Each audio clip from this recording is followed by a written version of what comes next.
Hey, the anime of 2012, part 2 will be, well, part 3 for you guys, part 2 for those on Blip TV, will be out soon. I'm still working out the final clinks of it. But hey there, party peeps, MangaMan here for just a simple vlog. Not like my Majora vlog like I did before, but just a simple me kind of talking to you guys about what I've been watching. And what I've been watching might actually surprise you. What I've been watching is the entire 4 seasons, fourth one just starting, with only 3 episodes out right now. But the entire 4 seasons of Adventure Time. And I gotta say, I am loving this series. Very much so. What I love about the series Adventure Time, not only because of the animation, which is phenomenal, but also with the subtext, the things that are not said, or when they are said, they are only hinted at. The fact that this world that Finn and Jake are living in is a type of maybe related to some sort of a post-apocalyptic-like setting. The mention of a great mushroom war that happened in the past. All sorts of things, like the secret of the Ice King. Now, anybody that hasn't seen the Adventure Time Christmas special, watch it, or don't listen to what I have to say because this is a spoiler alert. Because I want to talk about this scene. In the past, the Ice King... Now, this is me just going off of memory, so I may not get it 100% right. But in the past, the Ice King was a archaeologist of sorts. And he had a fiancée named Becky. Now, what happened is that he came across this very strange artifact, which was a golden crown. As a joke, he decided to put it on his head, but as soon as he did, all of a sudden, all sorts of voices and images flashed into his head.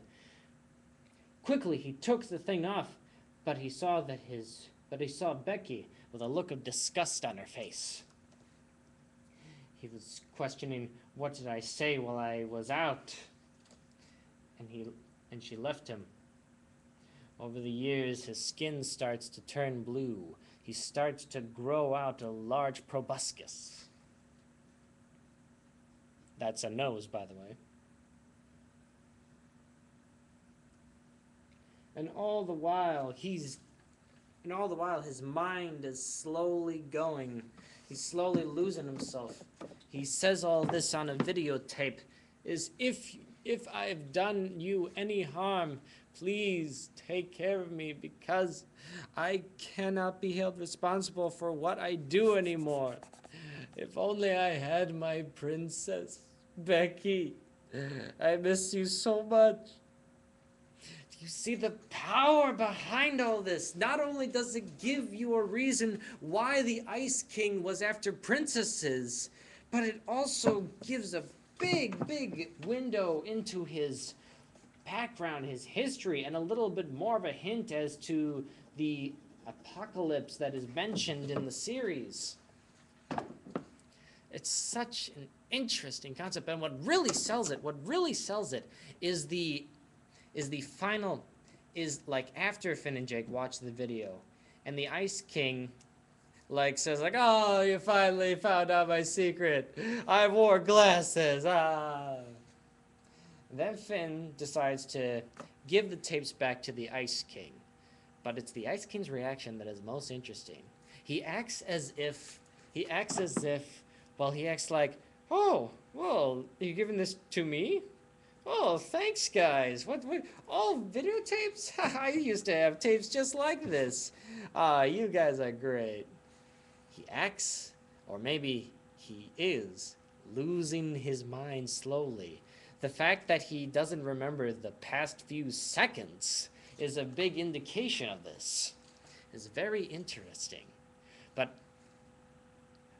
But with everything that I love about Adventure Time, there is just one little thing that really pissed me off about the series. Oh, don't worry, it's a good piss off, but it's still a piss off nonetheless.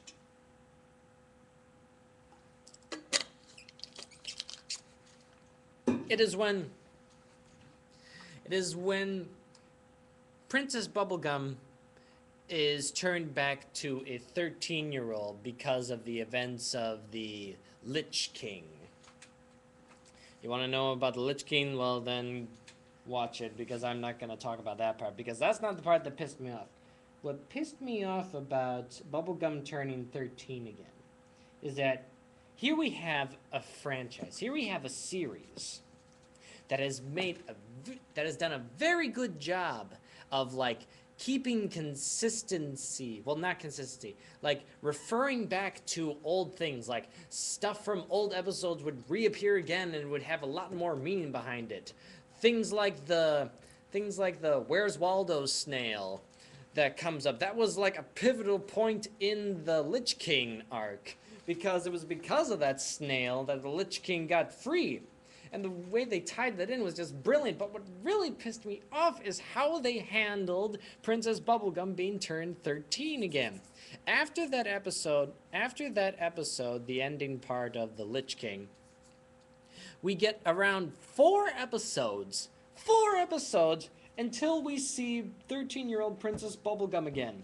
We go with Marceline, Jake and Finn go on some other adventures, but all I wanted to know was, oh my god, I want to see what they do with this.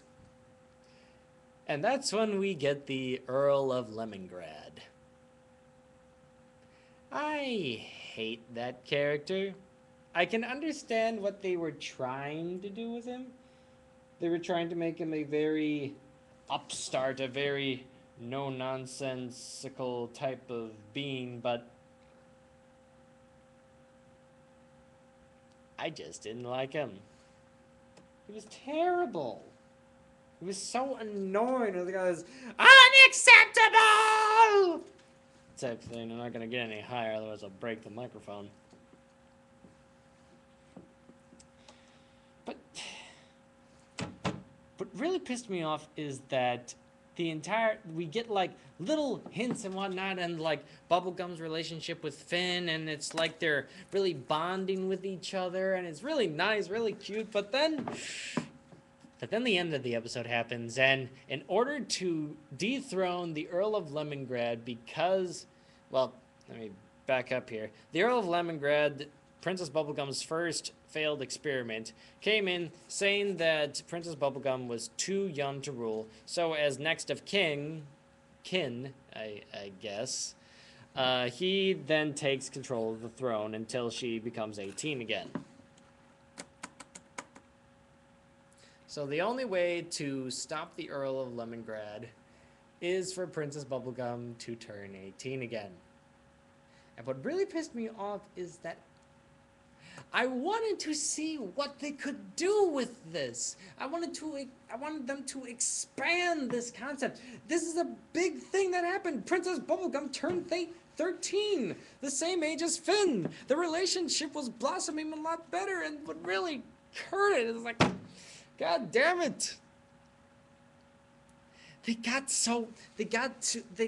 this situation, and then they like toss it out. It's like, oh, we gotta resolve this really quick. Quick, turn her 18 again. We don't know what to do with her. It's like, no, come on. What really hurts is that they do such a good job of referring back to older topics in past episodes, but I really wanted them to do something more with this concept than just throw it out the window in one single episode. I mean, at least give us like 2 episodes at the very, very least, but not one. Only 1 episode to really explore this new thing that's happened in the story. And what really hurts it is that Princess Bubblegum and Finn, before she turns 18, share a kiss, and it's very nice, and I really like it. And I kind of hate/love the thing that comes afterwards, when that Finn asks her about that kiss they share, and Princess Bubblegum shoves it off of like, oh Finn, that was 5 years ago. And it's just like, it's like it was a moment. It was a moment for Finn, but for her it was 5 years ago. Candy people are very weird, I find. But but and it ends on and it ends and the episode the episode Too Young ends on a nice note, I guess. In that Jake gives Finn some advice while playing a video game that really ties it in really well. But god damn it, they had a great concept here. They could have really explored the hell out of it. Like, what did the other characters in the Land of Ooh think of this? Like, what did Marceline think of this? Well, that's one thing that really perplexed me about the Adventure Time series, is that there's a whole bunch of like fan fiction, and believe me, I've seen some on some certain sites of Princess Bubblegum and Marceline having a type of relationship, but really, and it really stems from the episode where something is missing. I think that's what the episode was called, where like the door master or something like steals some important things from Finn, Princess Bubblegum, and Marceline, and they all have to try to open a door with songs, and that's where all the catchy songs like "I'm Just Your Problem" and "You are my best friends in the world." That was too bass, but I'm gonna turn this off here. But I didn't really get a sense of their relationship, Princess Bubblegum's and Marceline's, because really, they didn't really have too many episodes together up to that point. I mean, there were like some where like you'll see them in the same scene, but they don't really interact. Like there's the best that I've seen, like one part where like Bubblegum is like, "Oh, hello, Marceline." Like you get a little sense that maybe they've had a history, but what it is, we don't know. We haven't really seen much about it. And like apparently Marceline gave Bubblegum a shirt that she wears as pajamas. I don't know. I never really got a sense of that. Well, I hope you enjoyed me indulging my love for the Adventure Time series, and I can't wait for the next episodes to come out. Oh, before I go, I want to talk a little bit about the current love interest, the Fire Princess, which I really, really like the idea of. They make it so that they tease you with the idea of it, like a princess around Finn's age, 13, and like toying with that idea. But the problem is that they can't touch each other. It's kind of like Rogue from the X-Men, if you really think about it. Only without the comatose and more third-degree burns. But yeah, I'm really excited to see what they do with it, and they better not pull another 13-year-old Bubblegum like they did with this one. I just hope that they expand on it. And she's become a very popular character. I've seen her mentioned in a lot of videos, a lot of images on DeviantArt. So yeah, I hope they really do something with the Fire Princess. And I really hope that the Fire King comes in too, because he's voiced by he's voiced by Goliath from Gargoyles, so that's just awesome right there. So yeah, this is the MangaMan. This is the MangaMan saying that there's a cartoon out there for everyone, and Adventure Time is just the one for me.